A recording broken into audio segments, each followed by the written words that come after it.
We are here today with Blue Zone's National Food Policy Expert, Maggi Adamek, and we are super excited to learn more about food policy and what that looks like in the Yuba Sutter community. So with that, Maggi, hello. Hello, good morning. I'm glad to be here today. Thank you. This is, I think, my third or fourth time visiting in Yuba Sutter and working actively all the time with my wonderful colleagues and friends here in Yuba Sutter. I serve currently as the Blue Zone's National Food Policy Expert, but what that means is I have the privilege and opportunity to work with dozens of Blue Zones communities across the U.S.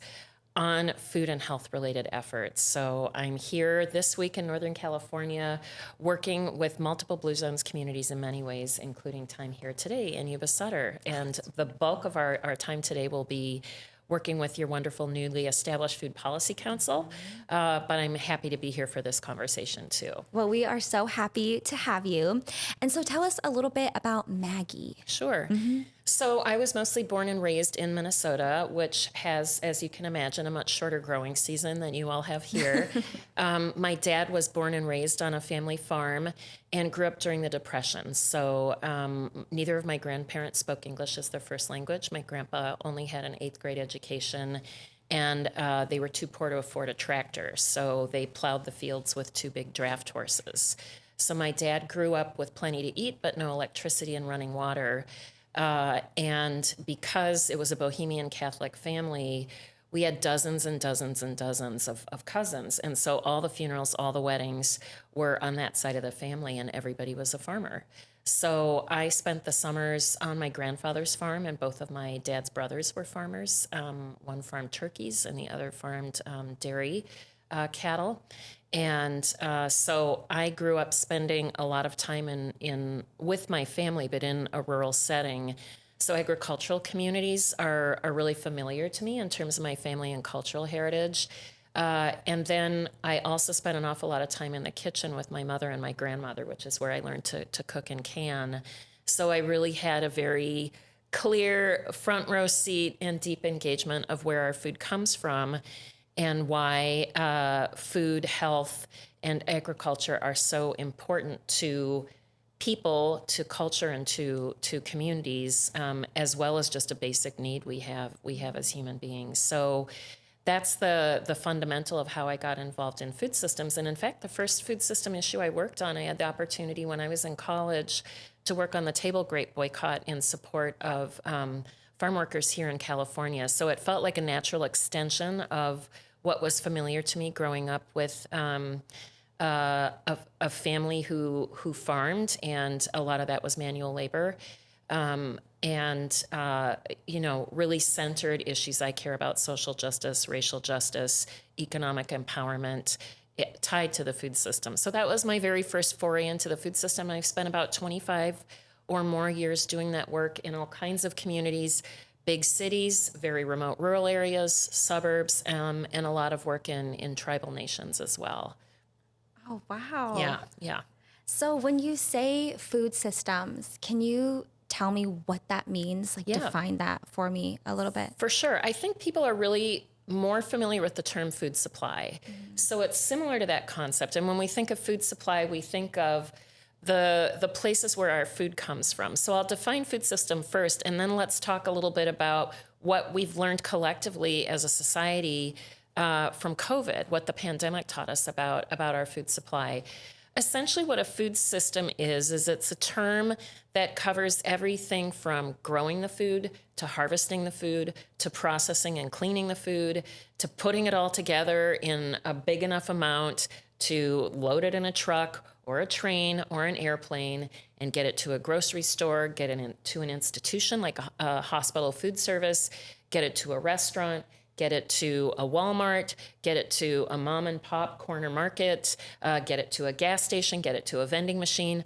All the places where we get food, that whole system ends up with a flow of food toward those sources. And that includes our hunger relief system, which is a big source of food in many U.S. communities for a lot of folks.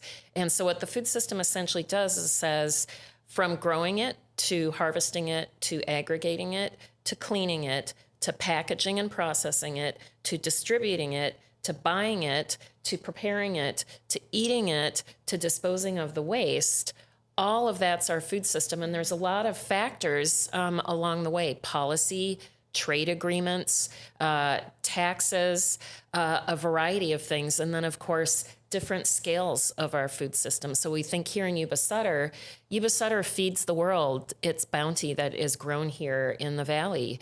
You know, lots of people eat your walnuts, for example. So this community with this strong agricultural identity plays a really critical role in providing a lot of healthy options for people all over the world. And then there are also other scales of agriculture that are part of the food system too. So if you're a shopper at a farmer's market here in Yuba Sutter, most likely you're purchasing food that's been grown by a smaller scale local grower that's raising food to provide for local audiences. If you're sourcing your food at a food pantry or through another food access point, you may be eating food that has been donated by a local grocery store or another organization. So when we're thinking about the scales of food and the sources of food in a community, they come through that entire trajectory, that entire system, before it ends up in our hands or on our plate or in our bowls or what have you. And I think COVID really helped us understand when things go wrong or there are hiccups in that system, we start to notice it. So, for example, there was a big COVID outbreak in a meat processing plant in South Dakota at the height of COVID. And 200 of the 300 workers in this plant fell ill. They had to shut down, and they provide 20% of the nation's pork supply in that one processing plant. Similarly, we saw here in California, agricultural workers in various parts of the state were really vulnerable, were also getting sick at higher rates, and that meant that there was a lot of food that couldn't get harvested in a timely way. So we all encountered those supply chain hiccups. It wasn't just toilet paper. And then we've all been feeling the pressure of the price increases post-COVID as a result of it. So that food system has to work well to ensure the food we get is safe and isn't going to make us sick, to ensure the food we get is healthy, that's going to promote and sustain our health, to ensure that that food is affordable for everyone, and then also to ensure that the way that that food is produced has humane working conditions for the people who work in that system, and also is really thinking about how the system overall is fair. Are we making sure that people along that supply chain, along that entire food system, are treated with dignity and respect and paid fairly and treated well? So there's a lot of different aspects to this work. And when we're working in a Blue Zones community like Yuba Sutter, and we're talking about the food system, the priorities that your community has identified really focus on that local scale. So growers and places that are feeding people at the local scale. And then as the Food Policy Council advances its work over the next few years, there will likely be regional scaled efforts underway. You know, there's a lot going on in neighboring counties where really strategic and critical partnerships can be a piece of the puzzle here for Yuba Sutter. And as a community, you have so many cultural assets and real dynamism, not just in your agriculture, but also in your food culture, that are really special and valuable, and things you can lean into, promote, and support even further to ensure your community is healthy and that you have this vibrant, wonderful food culture that you do. That's just so interesting. I feel like I'm never going to be able to walk into a grocery store and just purchase something without thinking about all this history. Right. That, you know, how this item got here. Yeah, and you think of something, so say you're in the produce section, right? And you see the little code that they scan when they're weighing it on the scale at when you go to check out and you're working with the cashier. And there are policies in place and international agreements, so that scanner can tell you the source of where that broccoli was grown. So that lets you know that exactly where your food came from, and then they can do things like trace if there's a foodborne disease outbreak, trace it through the entire chain to find out where it came from and what they might need to do. So we don't really think about it every day. We just go get our stuff and we eat it. But there are all these considerations and efforts and systems in place that end up with the food system that we're all a part of. Yeah. Yeah. It's so interesting. And so before we move into food systems, because we have some other questions that I want to ask around that, I really want to just touch again really quickly on your background and like what specifically got you interested in working in food systems. I know you mentioned like growing up on a farm, but was there ever a moment that you knew this is what I want to do? No, but that's how life works, right? Yeah. So I was really interested and committed to racial justice. In college, I majored in African American studies, and I was really interested in social change movements that were about advancing justice, and racial justice just happened to be the justice issue that resonated most deeply for me. So when I got out of college, I was executive director of an indigenous organization. I was the only non-native person involved in the organization, and that taught me a lot of the management skills and community organizing skills from the elders that I worked with. And on the side, because it was a grassroots organization and I needed to make rent, I had a part-time job in a natural food co-op, which is essentially a cooperatively owned grocery store, right? And they bought a lot of their food from local farmers as part of what they featured. And so I got involved in that cooperative movement. I had always liked to cook. And then a job opportunity came up that was related to sustainable food systems at a local university in Minneapolis, the University of Minnesota. And I applied for the job and I got it. And part of the reason I got that job was my administrative and organizing skills, but also because I had built a network of connections across a lot of diverse communities in my home state. And they were looking, our College of Agriculture was looking to extend their reach and relevance with diverse communities across the state, but also focusing on local and regional scales of food system. We feed the world in Minnesota just the way Yuba Sutter does. We grow a lot of corn and soybeans. If you're eating a Thanksgiving turkey, that's us. Spam's a local food in Minnesota. That's us too.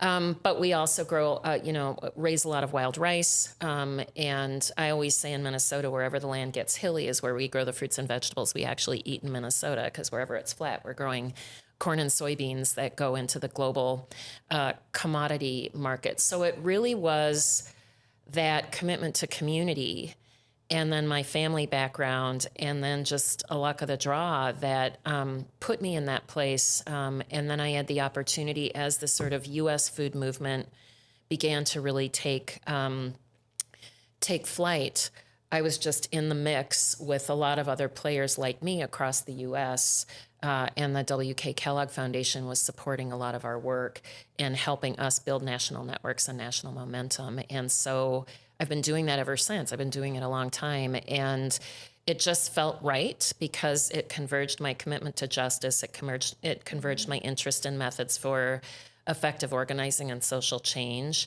And it's such a basic, important need that we have as human beings each and every day. And man, are the challenges thorny. So there's no shortage of opportunity. I always say feeding people is a perennial human problem. So we're always trying to figure out how to do that, and always have been as long as human beings have been on the earth. So this is just our generation of challenges and opportunities. And my sense of what most communities want is a food system that's healthy, just, fair, green, and affordable. That's really what we're striving toward. And, of course, with Blue Zones communities, we're converging this idea of fairness, equity, and health, right? Mm-hmm. And so that's a big focus that we have for many Blue Zones communities like Yuba Sutter working on food issues. What does our food system look like in Yuba Sutter? Yeah, so this goes back to scale, right? So I'm trying to think of where I want to start this. Mm-hmm. So first of all, you're an agricultural community. The first time I came here, you're driving and you're like, there's the agricultural implement store. I'm in the middle of town. I'm like, there's a walnut grove right in the middle of town. Oh my gosh. And then, you can see your nut trees and all of that. As far as the eye can see, it's in production, right? So you are an agricultural community that I would say is one of the signature features. And that not only comprises your identity, it also comprises a lot of your economic activity, right? And so there's that feed the world scale that you have. And then you also have a lot of local growers, and some of them are in the county next door raising food for eaters here. Some of them are here in Yuba Sutter. Some of them are, you've got, I think, about 30 or 40 Hmong farmers that are growing this beautiful community-based farm over near Olivehurst. So you have these different scales of production. You have a ton of people gardening in their backyard. Like, you're a gardening town too. You're not just a big ag feed the world community. So you see this engagement with agriculture and growing food at all scales. And you also have this rich cultural diversity of engagement in your food system. So what's getting grown represents a lot of different cultural traditions in people's backyards, in community garden sites, et cetera. And then you also have a lot of people with a variety of different ethnic backgrounds engaged in your large-scale agriculture. So that's the ag side of it.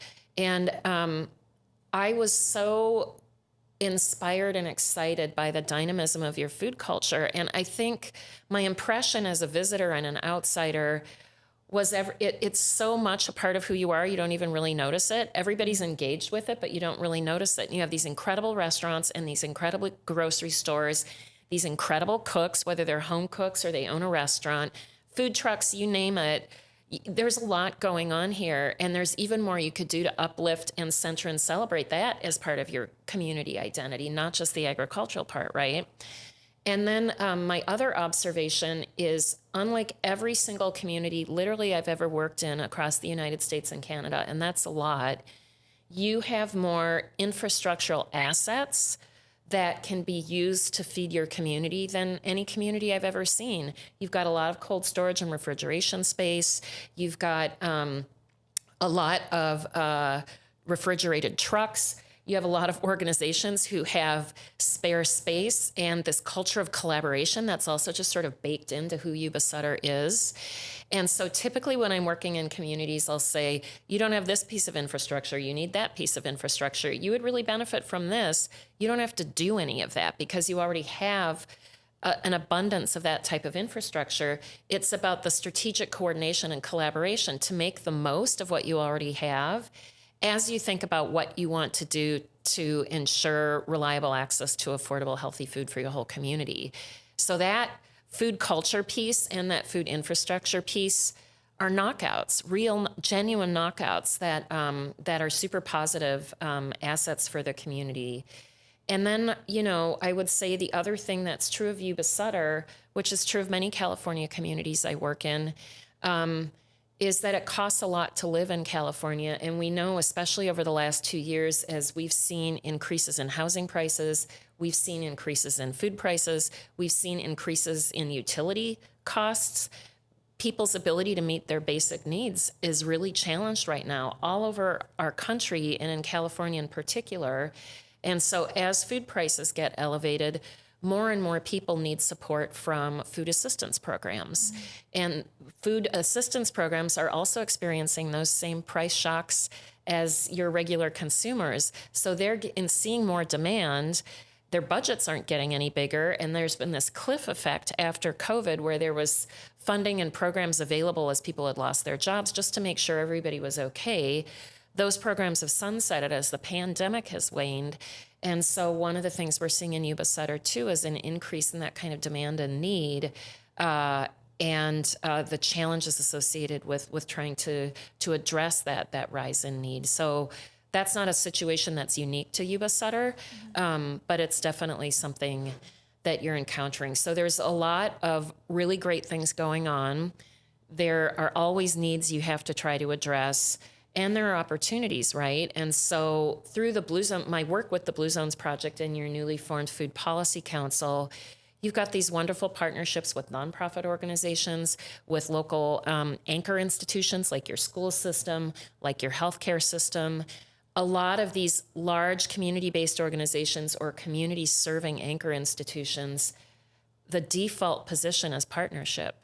And so there's a lot of opportunity and work underway to leverage partnership across those sectors and entities and the leaders in them to say, how do we work together to increase purchasing by our hospital system and our school districts of local affordable, locally grown affordable healthy food that we can then prepare and serve to our kids, right? Whether they're in Head Start or they're K-12 or what have you. And there's a lot of that kind of partnership work underway here in Yuba Sutter. That culture of collaboration definitely predates the Blue Zones Project, and one of the things we heard a lot about on our first site visit here. But that's another huge asset. And then the opportunity and openness of various leaders across these organizations and systems to band together and advance some really creative, important systems level work. I love to hear your observation, what you first mentioned about Yuba Sutter, because as someone like born and raised here, I don't even see these things anymore because that's just how it is. Right. And so just, you make me feel really proud. Yeah, there's a lot to be proud of. There's a lot to be proud of. And, you know, I live the Twin Cities. I think people tend to think of Minnesota as a predominantly white state. If you look at the numbers, it is still. But we are a resettlement center, geographically speaking, for refugees and immigrants. So in the Minneapolis public schools where I raised my kids went to school through the public school system. They have over 275 languages spoken in their school system. We have a lot of immigrants. And so we have similarly this dynamic food culture that reflects all of these different cultural heritages and culinary traditions, just like you do. And I would say the community I live in has been more intentional and strategic about that. And I see that possibility here too, that you can lean into it. There's a lot to celebrate already, and there's some really creative and exciting things you could do to continue to advance that. And so that is something I'd like to chat a little bit more about, is like our possibilities here and some of the things that our Blue Zones project team is currently working on. Yeah. So a couple things to know about a Blue Zones project like the one you have here in Yuba Sutter is you do a variety of things with food, right? Mm-hmm. So there might be demonstrations, there might be potluck groups, recipe demonstrations, cooking classes. You're working with various work sites, you're working with schools, you're working with restaurants, you're working with grocery stores. All of that stuff is going on. It all centers around healthy eating, right? And then you have this other body of work in a Blue Zones project that focuses on what we call food policy. And that's my role as the national food policy expert, is to collaborate with the local leads in a Blue Zones project and their colleagues in the community to advance a series of strategies that have been identified through a community-driven process over the lifespan of the Blue Zones project. And so when we're talking about food policy, what does that mean?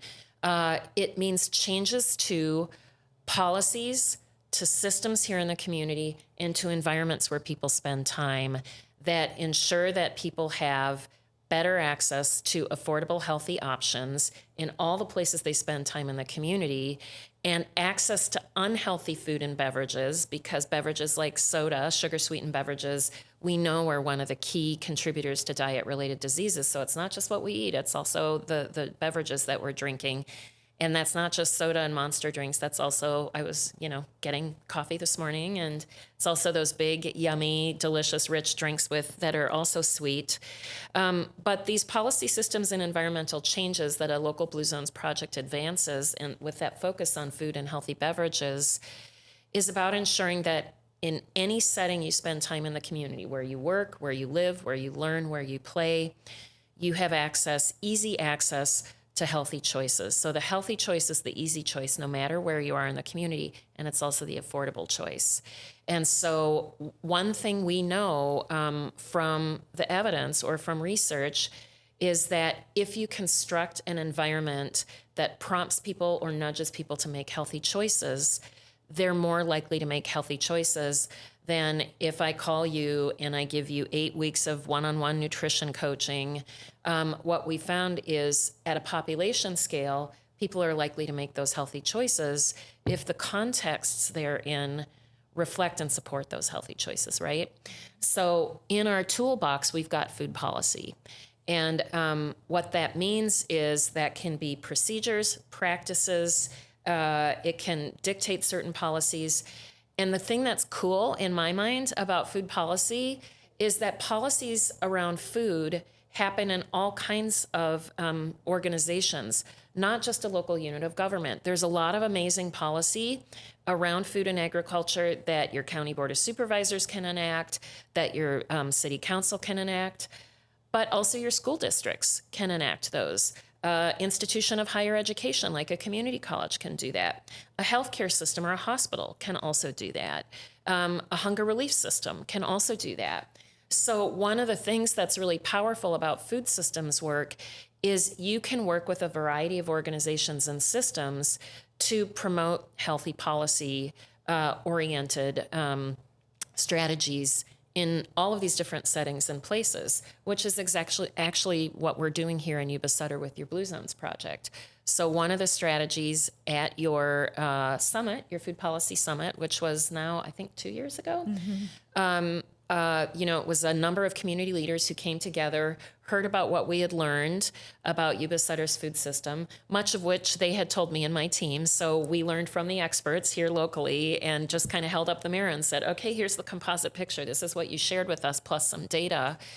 And they decided that forming the Yuba Sutter Food Policy Council was one of their key priorities and a first step in implementing the food policy agenda that the Blue Zones Project here in Yuba Sutter identified at that summit. So this group has formed and was appointed early last summer at the beginning of June, and I was here for that inaugural meeting. And they meet every other month, and it's a lot of leaders from across both counties, a lot of different sectors, representing a lot of different perspectives and expertise areas to identify and advance policies that can be handled through your local units of government, policies that can be advanced through these various institutions and systems that I've described. And the main reason Blue Zones projects focus so much on policy systems and environmental change is because those are the changes that most rapidly and most extensively impact the broadest number of people.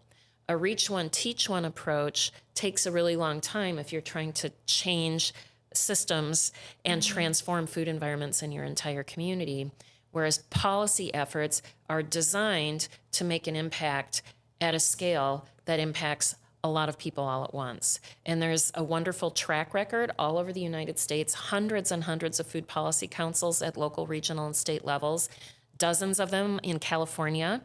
And so you're in great company here in California, as well as with the ecosystem of Blue Zones projects across the U.S. Many of them have established food policy councils as a first step so that then all future policy and systems changes can be vetted, reviewed, assessed, determined, and advanced by that council. And the council lasts forever. Blue Zones projects have a start date and a finish date, but the Food Policy Council in a community is designed to be a lasting, formal way for communities to determine their food future through policy and systems changes.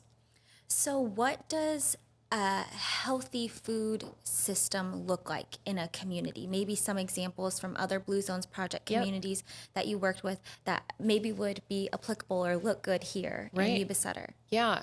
So here's one thing that's interesting about an ag community like Yuba Sutter, and this is definitely true in Minnesota too, because agriculture happens at this large scale where you're growing food commodities that get sent to lots and lots of people all over the place. Oftentimes we're paying less attention to the regional and local scales because our focus is global, right? And so what I see regularly in ag-oriented communities like Yuba Sutter is there's been less attention and investment paid in the local and regional scale of your food supply. In other words, food by us, for us, right? Because there's a lot of food by us in Yuba Sutter, but it's for everyone else, right? And so I think one of the pieces of the puzzle for you as a community and why it's so great that you have the Food Policy Council and a number of really innovative leaders from various organizations, not just in the food system, but like economic development, who understand the importance of these kind of strategies for promoting community and economic development. The investments that your community is interested in making is strengthening your local and regional food supply.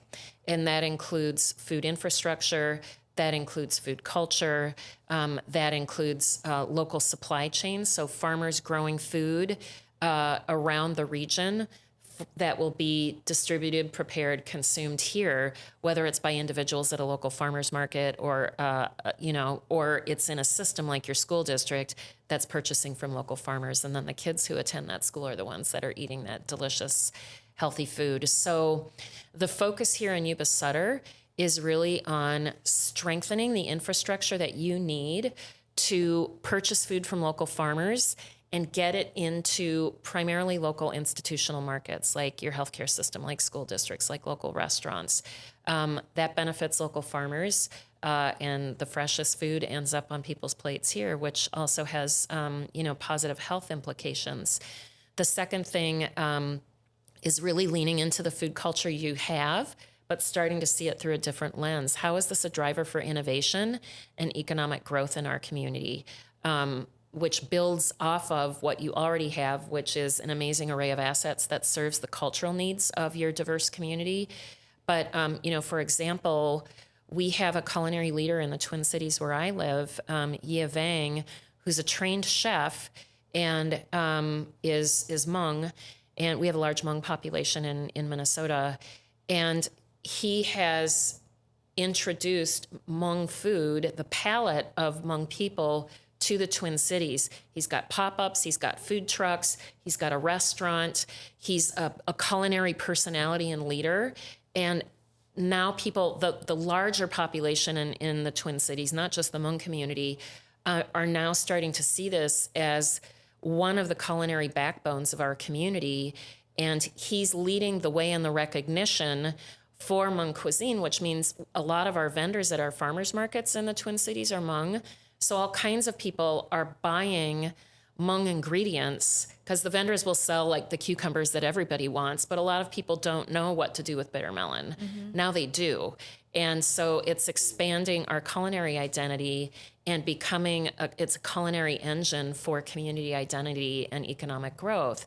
And I see that kind of possibility here in Yuba Sutter. So that's another piece of the agenda here for you through the Blue Zones project in Yuba Sutter is the investment in something like a food hall that promotes and advances local culinary entrepreneurs that, are sourcing their food locally and then preparing these wonderful cultural dishes. And it becomes a celebration and a social gathering point that's also an anchor for your community and economic development here. Well, I think it would be so exciting to see some of those things come to our community, especially since we do have such a diverse and cultural background here in Yuba Sutter. Absolutely. And we touched on this a little bit, but I really want to lean into this question as well. Like, why should people care about this? Why should people care about our food system, not just globally, but on a localized level as well? Why is this important? Yeah, so one of the things I share when at each summit that we have in a Blue Zones community, is if you don't design your food future, it gets designed for you as a community. And I have yet to work with a community that has said, you know what we want for our food future? Dozens of fast food restaurants that serve jumbo-sized sugar-sweetened beverages.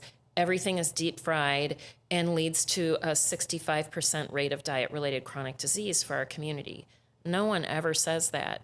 What they do say is we want an abundant, safe, affordable food supply that is by us and for us. We want to support our local farmers. We want things to be healthy. We want things to reflect the cultural identity of our community. We want to have our kids and our families have the food skills they need to plan and prepare healthy options.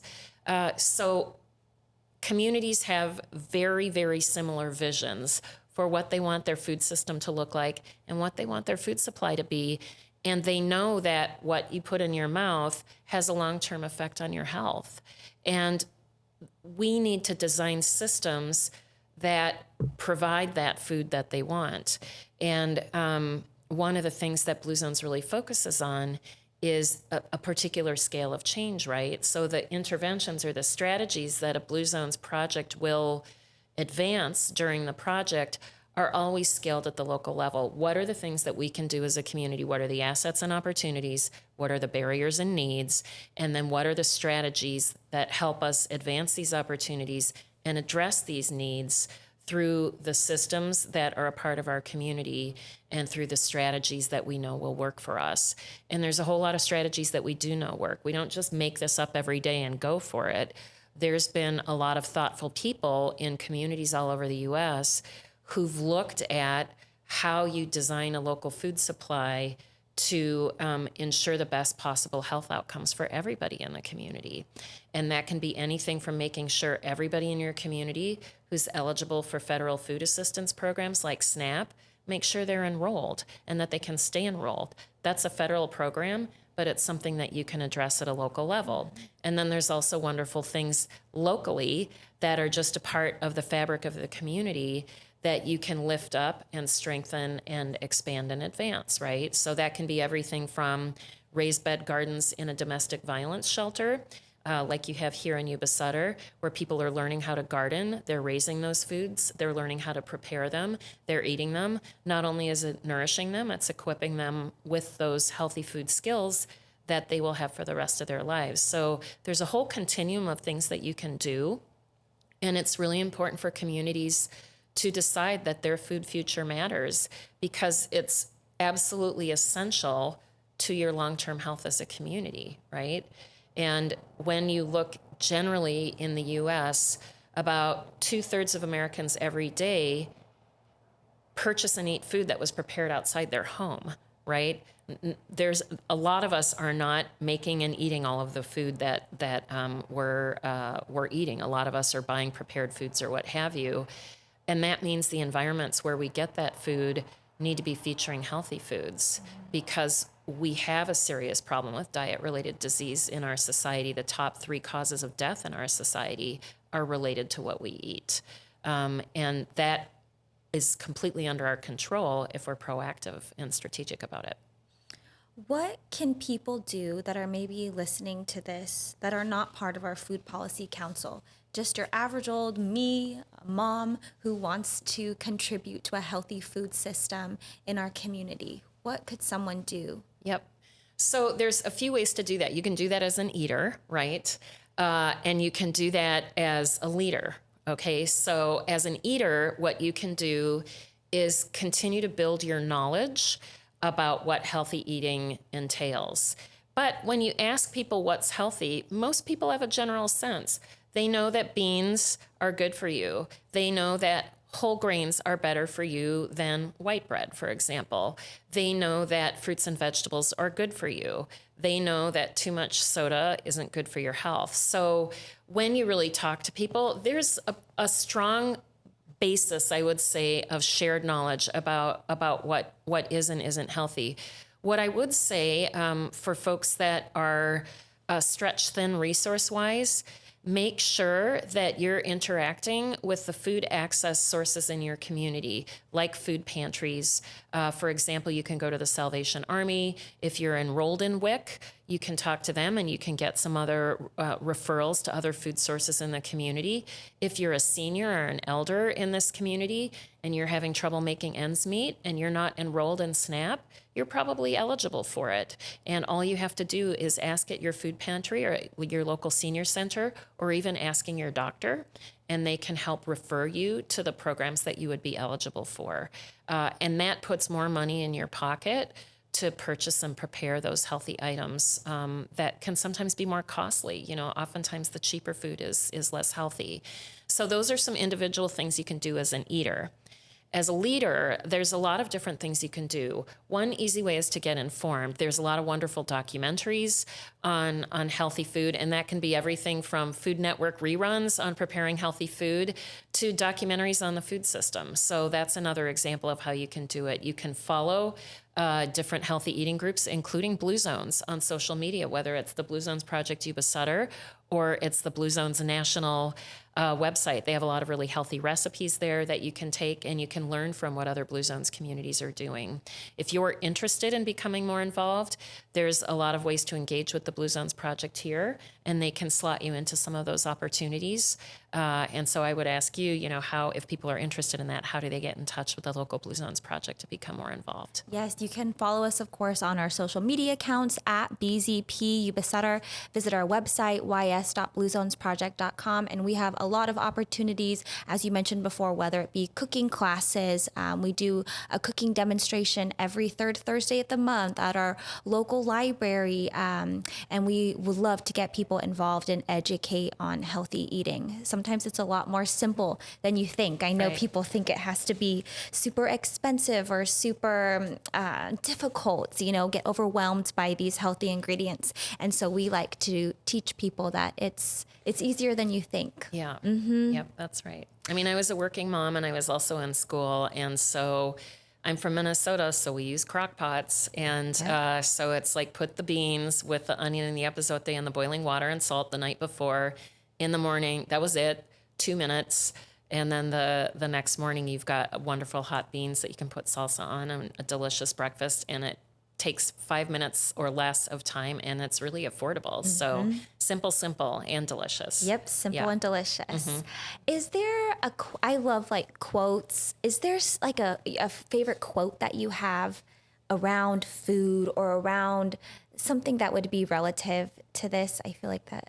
Yeah, I mean, I think I already said it, but I would say that as a community, you need to work together for your food future, because if you don't design your local food system and your local food environment, it gets designed for you.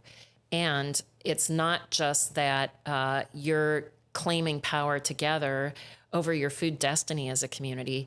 It's also an engine for enormous creativity and celebration. So it's not, it can be a heavy space, right? Because there's a lot that needs to get done, but it's also a place of incredible innovation. So that's why I find this work exciting again and again after all these years. And it can be a real source of discovery. So this food culture work that's ahead for Yuba Sutter, that's a really dynamic space to do amazing things. I mean, that's a wonderful opportunity, right? It's not just about, unhealthy stuff. It really is about creative responses to what it is to be a community. I love that. Yeah. Is there anything that you would like to touch on that we haven't talked about yet today? Yeah, I mean, let's see. Do I want to say anything else? Yeah, I haven't. Yeah, I do. So this is a really good time to be doing food work in the United States at a community scale, and I'll tell you why. As I mentioned, I'm not young. I've been doing this work a long time, and it was every community for themselves trying to do this kind of work. And there's a lot of communities that have been working on the kinds of things they've been working on for a long time. Your ecosystem of community gardens, the incredible Hmong Farm that I keep talking about because I love it so much. It's just amazing. The ecosystem of small markets and restaurants and food trucks, like all this good stuff you have here in Yuba Sutter, your great hunger relief system and all the assets that I mentioned. Like communities have just been going along and trying to figure out where they can find the resources to advance these things. And it's been getting easier and easier over time. More and more funders became aware of food issues. Units of government and other systems started to get in the mix as people recognized the obesity epidemic. The state of California has been doing a lot of wonderful things around farm to school. So we started to see more investments, but at that level to do the kind of work we're talking about this morning. And there was a little bit of money for this kind of work at the federal level. But in the last 2 years, which I believe started when Obama was president, we had the same USDA secretary at that time, Tom Vilsack, who's holding that position now in President Biden's administration. So he had an 8-year runway during Obama's term. And then now he's got another 4-year runway. So it ends up being 12 years of policy work. And then the interesting thing about COVID is different administration, both at the USDA and in the executive branch, but this extensive flow of resources related to food into communities, and not just here's the money that communities are going to need to feed people who lost their jobs, right? That was part of the help. But there was a lot of other money that was coming through to implement the kinds of strategies we're talking about. So, what that means is we're going to have about 16 solid years of really groundbreaking investment at the federal level in supporting the development of local and regional food systems. So it's time to get strategic and take advantage of those opportunities, whether you're a farmer or in the middle of the supply chain where we're talking infrastructure development, or the healthy eating end, which is more public health oriented, thinking about food and nutrition. The money's there now, the recognition is there now. And one of the things I think we learned as a nation during COVID is how vulnerable we were in terms of our food supply, because so much of it, like the production you do here in Yuba Sutter, is scaled to a national and international supply chain, right? But slowly over the last many decades, we've de-invested in this regional and local scale. And then what we found out when there were supply chain vulnerabilities that we experienced at the global scale during COVID, we started to say, what are we going to do? And the federal government has recognized that and have created new technical assistance programs, new grant streams, existing grants. They've really expanded the funding available. Now's the time to do this work. I've never seen anything like this in my career. I don't know how long it's going to last. So communities who are ready to go for it need to get on the good foot and go for it. Yeah. I just want to say, like, what an opportunity we have right Yes. now. I feel like we're in a pocket. That's right. And good possibilities are on the horizon. Yeah, and you're not just getting started here in Yuba Sutter. You have so much to work with and so much leadership that it's just, okay, it's just sort of put the pedal to the metal and let's go. So you've already got all of this wonderful leadership and all these assets to work with. So you're not starting from scratch by any means. Yeah, you're way ahead of the game, and there's a shared commitment and interest to do innovative work. So now's the time for Yuba Sutter, and it just so happens that it's the right time to be doing the work in Yuba Sutter because it's going to be easier to get the support you need to make these big leaps ahead. And we're seeing similar strategies in Chico, in Sacramento County, in Yolo, in Butte. Some of the surrounding counties are also galvanizing and going for it. And that's why thinking like a region will be really important for the work in Yuba Sutter, because food systems don't stop at county lines. And you already think in a bi-county kind of way here in Yuba Sutter,